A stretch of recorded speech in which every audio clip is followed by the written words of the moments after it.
पिछले एपिसोड में you how को पता चला था कि यहाँ पर तो 5 रिंग वाले सोल किंग भी आए हैं, जिसके बारे में जानकर वे सभी पूरी तरह से हैरान हो गए थे। इसके बाद यू हाउ इनसे कहने लगता है कि वहाँ पर तो 5 सोल रिंग वाले 2 सोल किंग आपस में फाइट कर रहे हैं, जिसके बारे में जानकर इनकी हैरानी और भी ज्यादा बढ़ जाती है। अब इसके वजह से हम देखते हैं कि इसके बारे में सोचकर वे सभी काफी परेशान होने लगे थे। और फिर ननान कहने लगती है कि लगभग 50 लेवल वाले किंग इंचार्ज में है, जिस बात से ऐसा लगता है कि बाकी टीम के मेंबर भी कम से कम लेवल 40 वाले जरूर होंगे, जबकि हमारे बीच में हाईएस्ट कल्टीवेशन लेवल वाला लेवल 43 है। लेकिन इसके बाद भी हम देखते हैं कि सेंसी को इसके बारे में कोई भी चिंता नहीं होती। और फिर वो इनसे कहने लगता है कि अब तो केवल कुछ ही मैच की बात है और तब तक सियाओ टाओ और बाकी लोग भी हमारे टीम में वापस आ जाएंगे, जिसके बाद से हमारे टीम में भी न केवल सोल किंग होंगे बल्कि हमारे पास में तो 6 रिंग वाला एक सोल एम्परर भी होगा। लेकिन इसके बाद भी हम देखते हैं कि वे केवल इसके भरोसे नहीं रहना चाहता था, इसीलिए वो सबसे कहता है कि जब तक वे यहाँ पर वापस नहीं आ जाते हमें किसी भी कीमत पर अपने एकेडमी को जिताना होगा।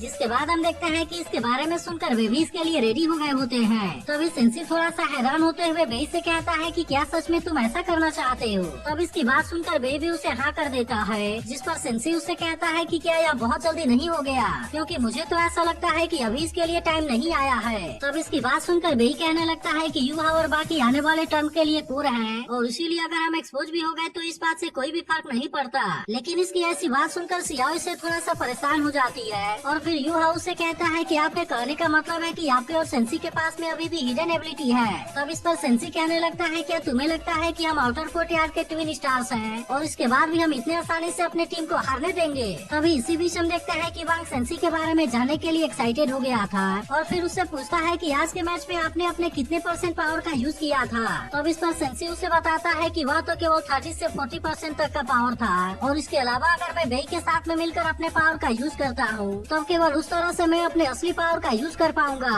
अब इतनी बात कहने के बाद वो कहता है कि अगर उस कंडीशन में कोई एवरेज कल्टीवेशन वाला एम्परर भी हमारा सामना करने के लिए आ गया तब उसके बाद भी वो हमारा सामना नहीं कर पाएगा। जिसके बाद हम देखते हैं कि इसके बारे में जानकर वे सभी काफी खुश हो गए थे और सियाओ कहने लगती है कि इस तरह से हम तो सियाओ टाओ और बाकी लोगों के आने तक बहुत ही आसानी से मैच को जीत पाएंगे। लेकिन तभी यू हाउ कहने लगता है कि केवल बेई और सेंसी ही इसके लिए काफी नहीं है, क्योंकि मैं वांग और सियाओ तो टीम के लिए काफी कमजोरी है। लेकिन यह सुनकर वांग उससे कहता है कि क्या तुम हर समय मुझे अपने साथ में लेकर बात करना बंद करोगे। जिसके बाद हम देखते हैं कि इसकी बात सुनकर वे सभी हंसने लगे थे। लेकिन अभी भी हम देखते हैं कि बेई को टीम के बारे में बहुत ज्यादा चिंता होती है। इसके बाद अगले सीन में हम देखते हैं कि वे सभी तैयार होकर टीचर जामा के साथ में जाने लगे थे, जहाँ पर टीचर जामा इनसे सोल गाइड के बारे में बात करने लगती है और फिर उनसे पूछती है कि तुम सोल मास्टर के रूप में सोल गाइड के बारे में क्या सोचते हो। तब इस पर बेई कहता है कि इसके ही वजह से टैंकलैंड डिक्लाइन हो गया और इसी तरह से बाकी लोग भी सोल गाइड के बारे में अपना अपना आइडिया देने लगते हैं। तभी इसी बीच हम देखते हैं कि वांग को तो सोल गाइड के नाम से भी नफरत होती है, जबकि यू हाउ कहता है कि शायद इस कमी को मैं अपने टीम के अंदर पूरा कर पाऊँ। तब इसके बारे में सुनकर टीचर जामा कहती है कि अब तुम जिस शो को देखने वाले हो वह चीज पहले से पूरी तरह डिफरेंट होगी, क्योंकि यहाँ पर केवल कुछ ही प्योर सोल मास्टर बचे हुए हैं और अब तो सोल मास्टर और सोल गाइड एक दूसरे के और भी ज्यादा करीब होने लगे हैं। इसके बाद वो इनसे कहने लगती है कि यहाँ पर जितने भी प्लेयर पार्टिसिपेट कर रहे हैं लगभग उनमें से हर किसी के पास में सोल गाइड है। जिस पर सेंसी कहता है कि शायद वे सोल मास्टर के बारे में भूल रहे हैं, क्योंकि एक सोल मास्टर का बैटल प्योर होना चाहिए, जबकि सोल गाइड तो पूरी तरह से एक फॉरेन ऑब्जेक्ट है। तब इसकी ऐसी बात सुनकर टीचर जामा कहती है कि श्रेक एकेडमी के सभी सीनियर भी ऐसा ही सोचते हैं, लेकिन फिर भी मैं चाहती हूँ कि तुम इसके बारे में एक बार सोचो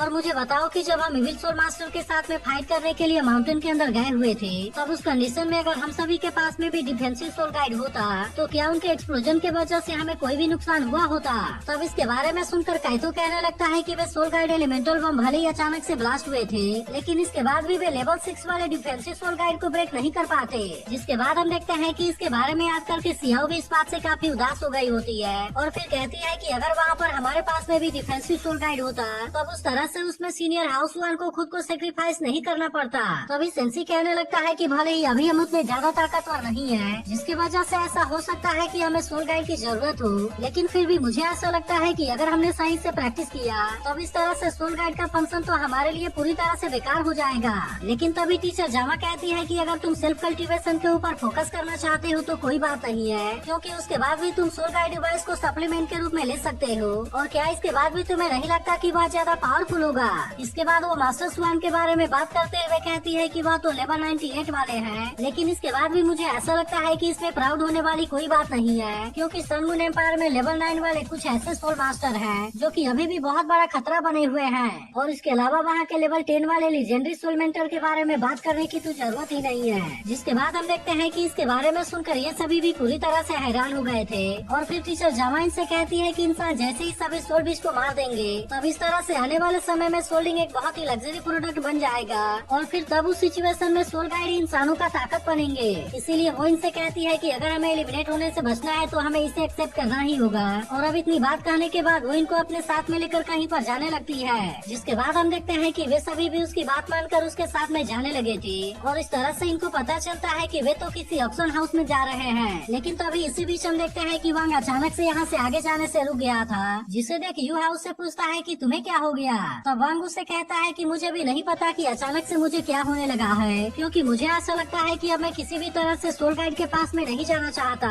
तब इसकी ऐसी बात सुनकर यू हाउस से समझाने के लिए कोशिश करता है, लेकिन इस पर वांग उससे कहता है कि अब मैं इसके बारे में खुद ही सोचना चाहता हूँ और इसीलिए मैं यहाँ से वापस रूम पर जा रहा हूँ। तब इसे देख टीचर जावा कहने लगती है कि वांग बचपन से ही किसी हिडन सेक्ट में रहा है, इसीलिए सोल गाइड डिवाइस से नफरत होना बहुत ही नॉर्मल बात है। लेकिन असल में वांग ने कभी भी यू हाउ को अपने फैमिली या फिर अपने सेक्ट के बारे में कुछ भी नहीं बताया था, इसीलिए यू हाउ को इस बात से थोड़ी सी हैरानी होती है। इसके बाद अगले सीन में हम देखते हैं कि वे सभी स्टारलाइट ऑक्शन हाउस में आ जाते हैं, जो कि पूरे स्टारलू एम्पायर में सबसे बड़ा ऑक्शन हाउस है। तभी टीचर जावा बताती है कि आज सोल गाइड का स्पेशल शो है। जिसके बाद हम देखते हैं कि आज के ऑक्शन शो को होस्ट करने के लिए एक लेडी यहाँ पर आ गई थी और फिर इनको बताती है कि आज के ऑक्शन में लेवल 3 से लेकर लेवल 6 वाले सोल गाइड होंगे। तब इसके बारे में सुनकर यू हाउ भी इसके लिए काफी एक्साइटेड हो जाता है और फिर कहता है कि यह तो असल में सोल फाइटिंग कंपटीशन के लिए टेलर मेड है। लेकिन इसी के साथ उसे डाउट होता है कि कहीं इसके पीछे स्टारलू एम्पायर का प्रमोटर का हाथ तो नहीं है। लेकिन तभी इसी वक्त हम देखते हैं कि वो होस्ट अब यहाँ के ऑप्शन को शुरू कर देती है और वो सबसे पहले इनको लेवल 3 वाले रिमोट सोल गाइड को दिखाती है, जिसके पास में सोल पैरालिसिस रे वाली पावर है। फिर वो आगे कहती है कि इसके कोर फॉर्मेशन को लेवल 6 वाले मास्टर के द्वारा इम्प्रूव किया गया है, जिसके अंदर की पैरालिसिस इफेक्ट वाला अटैक पावर है। इसी के साथ वो कहती है कि अगर इसका यूज करके 5 रिंग सोल किंग के ऊपर अटैक कर दिया तो अब इसके बारे में सुनकर काइतो सोचने लगता है कि यह तो बहुत ही कम टाइम में पैरालाइज कर देता है,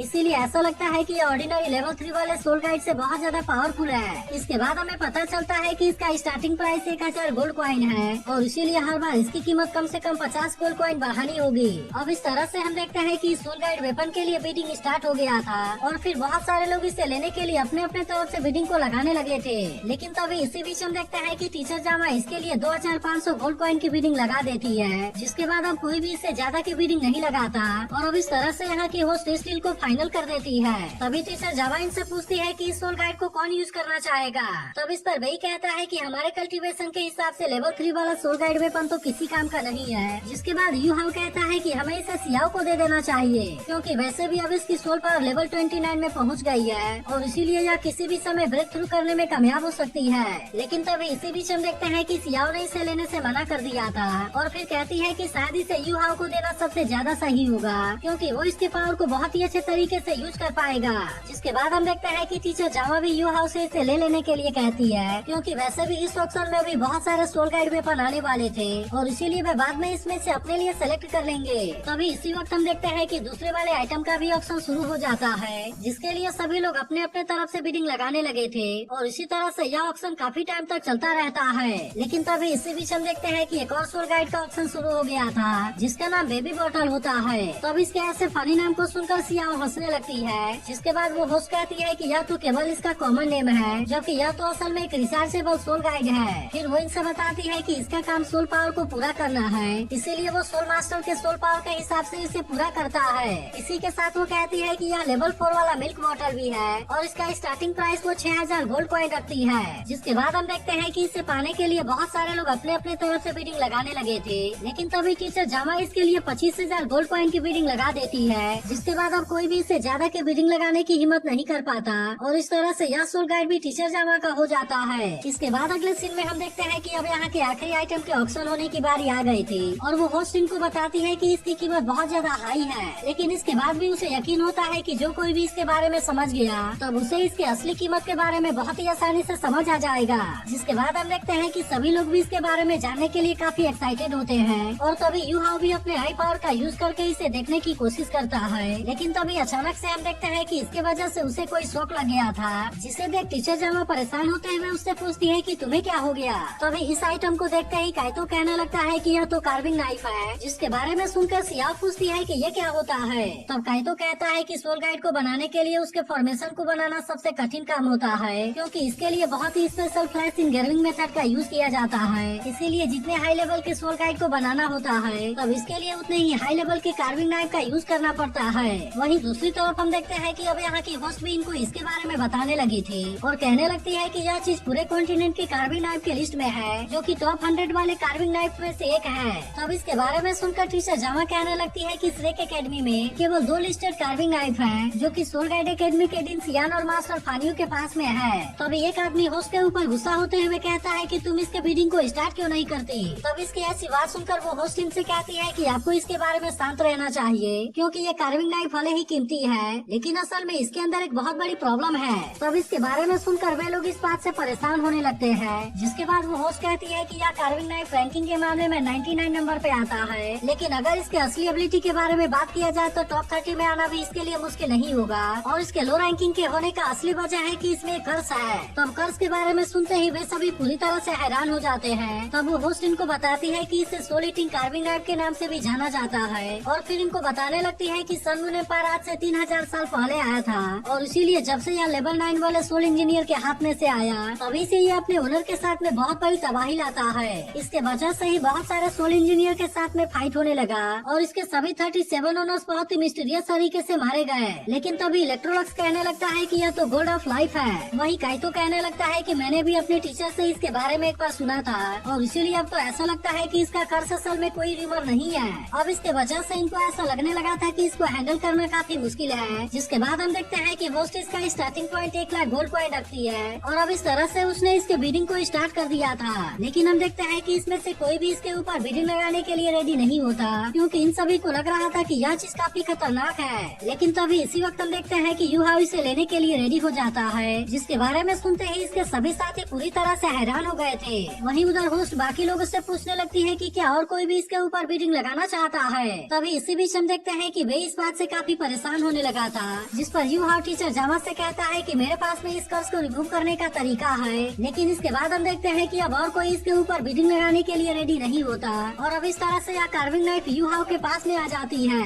इसके बाद अगले सीन में हम देखते हैं कि वे सभी यहाँ से अपने होटल में वापस आ गए थे, लेकिन यहाँ पर आते ही यूहाओ को सबसे पहले वांग के बारे में चिंता होने लगती है, और इसीलिए वो उसके बारे में पता लगाने के लिए उसे खोजने लगता है। लेकिन तभी इसी बीच उसे पता चलता है कि वांग तो किसी बात से बहुत ज्यादा उदास है, और इसीलिए वो उससे पूछता है कि तुम्हें क्या हुआ। लेकिन इस पर वांग कहता है कि खुद मुझे भी नहीं पता कि मेरे साथ में क्या हुआ है, क्योंकि जैसे ही मैंने सभी को सोल गाइड के बारे में बात करते हुए सुना, तब अचानक से मेरे अंदर इसके लिए काफी परेशानी हो गई। इसी के साथ वो कहता है मुझे ऐसा फील हो रहा है कि मेरे माइंड में कोई दूसरी कॉन्शियसनेस भी है, जिससे कि असल में सोल गाइड से बहुत ज्यादा नफरत है। तब इसके बारे में सुनकर यूहाओ हैरान होते हुए सोचने लगता है कि कहीं वांग के स्पिरिचुअल सी में कहीं कोई दूसरी चीज तो नहीं है। इसके बाद वो वांग से कहता है कि क्या तुम मेरे ऊपर यकीन कर सकते हो, क्योंकि मैं तो एक स्पिरिचुअल सोल मास्टर हूँ, और इसीलिए अगर सच में तुम्हारे कॉन्शियसनेस में कोई चीज है तो मैं तुम्हारे स्पिरिचुअल सी के अंदर जाकर इसे देख सकता हूँ। जिसके बाद हम देखते हैं कि वांग भी इसके लिए रेडी हो जाता है, और फिर यूहाओ इसके ऊपर अपने स्पिरिचुअल पावर का यूज करते हुए कहता है कि तुम इसे रेजिस्ट करने की कोशिश न करना। और अब इतनी बात कहने के बाद वो अपने पावर का यूज करते हुए इसके स्पिरिचुअल सी में आ गया था, जहाँ पर हम देखते हैं कि सबसे पहले तो इसे बहुत सारे ब्यूटीफुल बटरफ्लाई दिखाई देते हैं। लेकिन फिर तभी अचानक से इसके सामने कोई चीज चमकने लगती है, जिसे देख बिंग और टियानमिंग भी हैरान होते हुए कहते हैं कि आखिरकार ये क्या है। लेकिन तभी इसी वक्त हम देखते हैं कि इसके सामने कोई बहुत ही मिस्टीरियस फिगर आ जाती है, जिसे देखते ही टियानमिंग यूहाओ से यहाँ से भागने के लिए कहता है। लेकिन तभी इसी वक्त हम देखते हैं कि वो मिस्टीरियस फिगर अपने पावर का यूज करके यूहाओ को अपने तरफ खींचने लगती है, जिसे देखते ही बिंग और टियानमिंग समझ जाते हैं कि यूहाओ किसी बहुत बड़े खतरे में है, और इसीलिए वे तुरंत अपने पावर का यूज करके उसे बचाने की कोशिश करने लगते हैं। अब इस तरह से हम देखते हैं कि वे इसे तो किसी तरह से बाहर लेकर आ गए थे। लेकिन तभी वांग के बॉडी को देख यूहाओ पूरी तरह से हैरान हो जाता है। लेकिन वहीं दूसरी तरफ हम देखते हैं कि जाइंट टेप को भी इसके बारे में पता चल गया था, और फिर वो कहने लगता है कि सियाओडोंग के साथ में कुछ होने लगा है। लेकिन तभी यह देखते ही बुल पाइथन उसे रोकने लगता है, जिस पर जाइंट टेप उससे कहता है कि बिग ब्रदर सियाओडोंग किसी बहुत बड़े खतरे में है। लेकिन इस पर बुल पाइथन उससे कहता है कि केवल उसका सिल कुछ समय के लिए ट्रिगर हुआ था, जबकि वह पूरी तरह से ओके है। लेकिन इसके बाद भी हम देखते हैं कि जाइंट टेप को इसके बारे में चिंता होती है, और इसीलिए वो कहता है कि मैं अब श्रेक स्कूल जाना चाहता हूँ। लेकिन इस पर बुल पाइथन उससे कहता है कि सेकंड ब्रदर तुम्हें इसके बारे में ज्यादा परेशान होने की जरूरत नहीं है। इसके अलावा इस समय सियाओडोंग श्रेक स्कूल में नहीं है और तुम्हें इसके बारे में बहुत ही अच्छे से पता होना चाहिए कि वो भी हर समय उसे देख रहा है। तब इसकी ऐसी बात सुनकर जायंट टैप कहता है कि आपकी बात तो सही है, लेकिन सील का ट्रिगर होना भी तो बहुत बड़ी बात है और इसीलिए मुझे ऐसा लगता है कि हमें उसे प्रोटेक्ट करने के लिए वहाँ पर अपने सेक्ट के डिसाइपल को भेजना चाहिए। तब इसकी ऐसी बात सुनकर बुल पाइथन उससे कहता है कि केवल सियाओडोंग को ही नहीं बल्कि इस एंशिएंट सेक्ट को भी प्रोटेक्ट करना हमारी ही जिम्मेदारी है, जो कि हजारों सालों से यहाँ पर चला आ रहा है। तो अगर एक्सप्लेनेशन अच्छी लगी हो तो वीडियो को लाइक और इस पर